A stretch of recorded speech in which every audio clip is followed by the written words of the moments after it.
Selamat datang kembali, Bu. Mohon maaf tadi terputus soalnya ini ada waktunya, terbatas waktunya untuk Zoom-nya. Baik, Bu, mungkin kami akan meminta pertanyaan dari awal ya, karena kami akan mengirimnya dalam satu file saja. Jadi tidak apa-apa ya, Bu, kita ulang dari awal ya. Ibu, jadi kami ingin Ibu menjelaskan perkenalkan diri dulu, menjelaskan jabatan Ibu dan deskripsi singkat tentang instansi Ibu saat ini.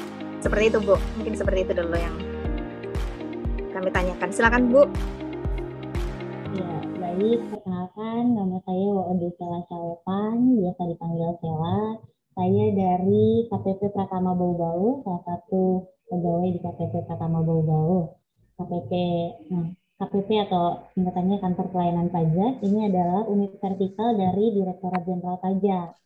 Nah, untuk tugasnya sendiri, kami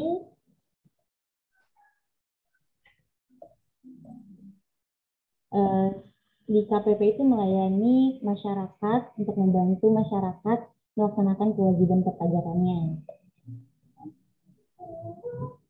Oke, Bu. Iya.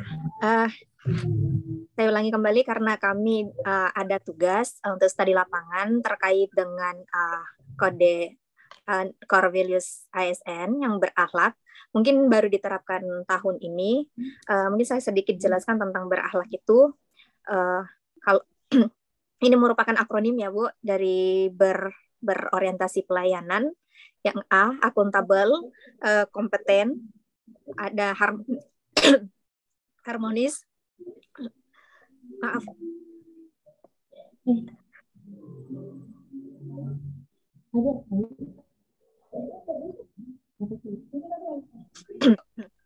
Yang L, loyal, A, adaptif, dan kolaboratif. Jadi baru tahun ini kita adakan untuk core values ASN ini yang berakhlak. Jadi kami mau tanyakan di dalam instansi Ibu saat ini, seperti itu, Bu. Pelayanan seperti apa? Mungkin bisa Ibu deskripsikan terkait itu. Ya, saya silakan kepada Ibu. Kalau berorientasi pelayanan, yang kebetulan kantor kami memang kantor pelayanan pajak, kami berusaha untuk memahami dan memenuhi kebutuhan masyarakat tentunya. Seperti di kami ada tempat pelayanan terpadu atau TPT, ini untuk membantu wajib pajak dalam administrasi perpajakannya. Kemudian kami juga ada loket helpdesk, ini loket untuk wajib pajak bertanya, konsultasi tentang masalah apapun tentang perpajakan. Nah, untuk kami kalau di kami itu ada masing-masing seksi. Nah, setiap seksi itu pasti selalu mengadakan rapat evaluasi. Jadi kalau misalnya ada yang kurang dari pelayanan, itu dibahas di rapat itu. Dan itu rutin. Jadi insya Allah kami terus mengusahakan yang terbaik, mengusahakan pelayanan yang terbaik saja. Itu untuk pelayanan. Kemudian tentu saja yang bagian ramah, cekatan, solutif itu juga pasti kami lakukan. Di depan kami ada satpam untuk yang langsung bertanya kepada wajib pajak apa keperluannya. Kemudian kami juga ada pengarah layanan biar membantu wajib pajak tentang apa masalahnya, apa yang mau dia urus agar tidak salah antri. Karena kadang biasa begitu juga, Bu.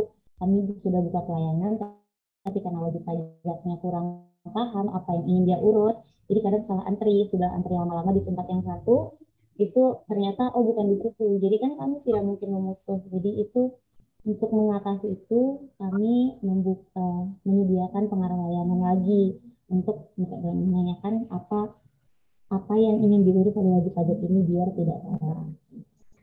Iya. Oke, Bu. Untuk pelayanannya itu apakah ada secara online yang dilakukan melalui aplikasi mungkin?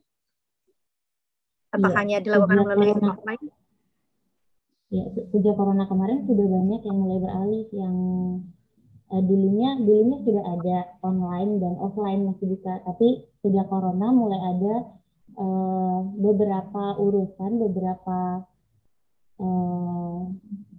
layanan yang itu sudah tidak dibuka offline, tapi hanya online, seperti pembuatan NPWP, lapor pajak, beberapa pelaporan pajak masa itu kami tidak buka loket manual lagi, sudah online. Oke, terima kasih Bu. Dan ini ada beberapa pertanyaan lagi yang terkait dengan akuntabilitas. Nah, saya ingin tanyakan bagaimana sih penerapan akuntabel bagi karyawan yang ada di instansi Ibu saat ini? Apakah diterapkan dengan baik? Apakah bertanggung jawab atas tugasnya? Menggunakan apa sih menggunakan kekayaan negara itu dengan efektif atau gimana Bu? Bisa dijelaskan mungkin Bu? Iya, kalau masalah iya akuntabel mungkin mulai dari masuk masuk dan pulang kerja ya. Itu karena ada absen yang memang harus diisi. Kalau kami sekarang absennya ini online dan harus radius 500 meter dari kantor. Jadi insya Allah kalau masalah masuk dan pulang kerjanya sudah akuntabel. Kemudian masalah menggunakan barang milik negara ini juga diusahakan untuk dipakai seperlunya, tidak digunakan untuk kepentingan pribadi. Nah, ini beberapa kemarin yang laskar, kalau kami di Kementerian Keuangan ada aktualisasi namanya. Nah, beberapa aktualisasi dari pegawai-pegawai baru itu ada yang mengambil tema itu. Jadi di setiap ruangan dipasangi untuk mematikan, diingatkan untuk mematikan komputer kalau misalnya pulang kerja dan mematikan alat-alat elektronik lain seperti AC dan lampu. Ini berarti penerapan akuntabelnya itu Mas ini ya Bu diterapkan dengan baik. Dan kalau untuk kompetensi dari pegawai atau karyawan yang ada di instansi Ibu itu, apakah pernah dilakukan atau diterapkan pelatihan khusus semacam workshop atau pelatihan yang lain mungkin Bu untuk mengembangkan potensi diri yang ada untuk karyawannya seperti itu Bu? Bisa dijelaskan mungkin Bu? Iya, kalau untuk seperti workshop dan pelatihan-pelatihan itu kami ada rutin dan kebetulan setiap pegawai itu harus memenuhi jam pelatihan, ada kalau di kami namanya. Jadi setiap tahun itu semua pegawai ada targetnya, jadi mereka harus mengikuti beberapa kegiatan atau beberapa IHT mungkin atau pelatihan jarak jauh yang sekarang biasanya. Jadi itu semua pegawai punya target masing-masing yang harus dipenuhi. Dan memang sering ada IHT atau kalau misalnya naik jabatan atau ada perpindahan jabatan itu pasti ada ini pelatihannya lagi. Ada pelatihannya ya Bu? Itu bisa dilakukan secara seminar mungkin atau seminar? Itu Biasanya seperti itu ya Bu? macam-macam bentuknya.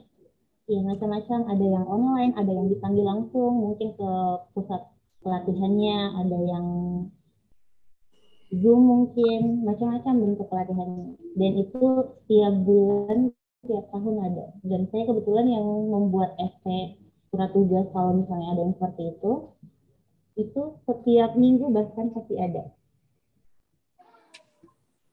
Oke, terima kasih Bu. Kami masih banyak pertanyaan sih terkait dengan mungkin saat ini bagaimana sih kami ingin tahu bagaimana hubungan Ibu dengan pekerja yang lain atau karyawan yang lain atau pegawai yang lain, bagaimana keharmonisan Ibu dengan teman-teman kerja, bagaimana Ibu menghadapi lingkungan Ibu saat ini seperti itu Bu. Bisa mungkin dijelaskan terkait hal itu. Kalau harmonis, kalau yang saya rasa sih alhamdulillah harmonis. Cuma kami kan di sini kalau di KPP Pratama Bau-Bau itu pegawainya 70-an orang, 72 kalau nggak salah ingat, 72 orang itu masing-masing ada dari 72 orang itu ada 9 seksi di dalamnya.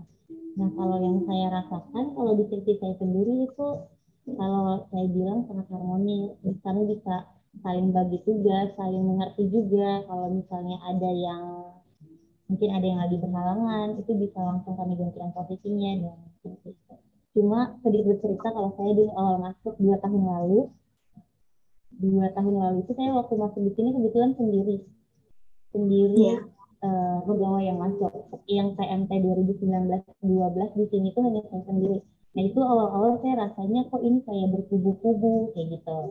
Saya ada perasaan seperti itu di awal, tapi ternyata lama-kelamaan ya itu namanya bukan berkubu ya, itu memang orang kan ada circle-nya masing-masing. Tapi kalau urusan pekerjaan, alhamdulillah lancar. Tetap Karena profesional ya, Bu. 70 orang itu kan teman mainnya sama-sama semua. Ya emang jadi berkelompok-kelompok karena ya kami banyak gitu. Oke. Jadi kalau ada kegiatan, ada acara kantor itu alhamdulillah bisa bersinergi dengan baik. Iya, tetap profesional ya dengan kerjaan ya. Oke, di sini yang kembali saya mau tanyakan, Bu, kalau misalnya tadi ini sudah hubungan dengan sesama, mungkin hubungan Ibu lagi dengan misalnya ke atasan seperti apa hubungannya, bagaimana kerja sama Ibu dengan atasan, dan bagaimana Ibu bisa menjaga uh, nama baik instansi apa-apa yang dilakukan untuk menjaga nama baik instansi, mungkin bisa dijelaskan, Bu? Kalau hubungan dengan atasan, memang si hubungan atasan bawahan pada biasanya kalau saya misalnya salah ditegur, kalau misal atasan ada lupa kami bawahan mengingatkan seperti itu. Ya kalau konflik-konflik kecil pasti pasti ada ya. Kalau untuk menjaga nama baik, ya bekerja dengan sebaik mungkin. Kalau mungkin ini kalau di luar ya, kalau lagi di luar kantor di atas jam kerja mungkin, atau pas lagi jam kerja itu biasanya nemteknya dilepas, tidak membawa-bawa identitas instansi kalau lagi main gitu. Kan biasa kalau anak muda ya Bu, kalau pulang kantor tuh masih pakai seragam, kadang di jalan Ya, main. itu, itu biasa terjadi, Bu. Dan gimana sih, Bu, kalau pernah enggak Ibu ini diberi kepercayaan kepada atasan gitu, ada tugas yang penting yang hanya Ibu yang boleh tahu, yang teman-temannya atau rekan kerjanya tidak boleh tahu. Bagaimana sih, Ibu? Pernah enggak yang dapat tugas seperti itu? Nah, yang kalau hanya Ibaratnya saya rahasia ada, pekerjaan kan gitu. saya ya kebetulan saya ada di bagian umum ya, kalau ada masalah pegawai dan lain-lain itu kami di sini pasti tahu dan itu diusahakan dijaga dalam internet. Ya, harus dijaga meskipun mungkin yang bermasalah itu sahabat kita di luar negeri. Ya, berarti ya, instansi Ibu benar-benar menerapkan loyalitas ya. Dan kami masih ada pertanyaan sih, Bu. Jangan bosan-bosan ya, Bu. Kami masih ada pertanyaan terkait itu. Uh, yang tadi saya dengar bahwa Ibu beradaptasi menghadapi lingkungan yang ada. Dan itu sih secara hubungan kita ya dengan sesama rekan, bagaimana kita beradaptasi dengan lingkungan, bagaimana kita beradaptasi dengan karakter dan perbedaan yang terjadi di apa sih namanya di instansi kita. Nah, bagaimana Ibu beradaptasi nih dengan perkembangan teknologi mungkin ya, bisa Ibu jelaskan yang mungkin ada pembaruan-pembaruan atau inovasi yang diterapkan di kantor Ibu, seperti apa, Bu? Bisa dijelaskan mungkin? Kalau yang terakhir-terakhir ini kan paling dari karena ada virus ini kan, ada COVID-19, jadi banyak perubahan-perubahan. Kami juga dalam bekerja dulu ada WFH-WFO. Kalau sekarang kami alhamdulillah sudah WFO semuanya karena kasus di sini sudah turun. Kalau dulu ya masalah WFH, jadi kami harus harus langsung beradaptasi karena pekerjaan tidak berhenti, tetapi cara kami bekerja itu berubah. Berkas-berkasnya dibawa ke rumah, dikirim, dibawa pulang, pokoknya biar bisa kerja di rumah. Itu sih kalau misalnya ada perubahan peraturan, itu kan kalau kayak gitu-gitu pasti ada pelatihannya, pasti ya diikuti, kemudian diterapkan. Berarti Kalau disesuaikan ya, Bu? ada yang susah juga, ya jangan sungkan bertanya. Paling sih itu sih, karena di sini juga saling berbagi ilmu. Iya, terima kasih, Bu. Lagi ada yang baru. Ya, jadi beradaptasi ya. Dan yang pertanyaan kami terakhir itu yang tadi bahwa Ibu sudah menjelaskan tentang kerjasama dengan para karyawan, para pegawai, dan kerjasama dengan atasan. Dan selanjutnya kami tanyakan itu bagaimana Bu hubungan kolaborasi kerjasama antara instansi dengan instansi yang lain gitu di luar sana. Mungkin ada hubungan kerjasama. Mungkin ada juga yang sudah buat MOU untuk di pajak atau seperti apa, Bu? Mungkin bisa dijelaskan terkait dengan kerjasama instansi pajak dengan instansi di luar sana. Ya, kalau kami di pajak itu biasanya ada kerjasama sama KPPN di sini KPPN Bau-Bau. Kemudian kalau MOU kami ada beberapa MOU dengan pemda-pemda pemerintah daerah. Itu untuk masalah perpajakan daerah. Jadi ada. Oke. Kami ada. Jadi ada hubungan kerjasama ya, Bu. Jadi sepertinya pertanyaan saya terkait dengan berakhlak ini sudah terjawab oleh Ibu. Dan mungkin ada tambahan dari teman, ada pertanyaan tambahan mungkin yang mau ingin disampaikan kepada Ibu. Soalnya kalau untuk poin dari berakhlak ini sudah kami dengar, sudah tersampaikan dengan baik. Gimana dari teman-teman? Cukup. Pak Ketua bagaimana? Pak Ketua?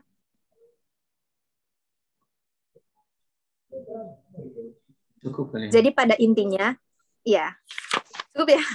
Jadi pada intinya bahwa instansi yang tempat bekerja Ibu Sela saat ini, kantor pelayanan pajak Pratama Kota Bau-Bau itu menerapkan core values berakhlak. Jadi di situ ada bagaimana melayani dengan baik, bagaimana akuntabilitasnya, bagaimana loyalitasnya, kolaboratifnya, bagaimana adaptifnya, dan lain-lain.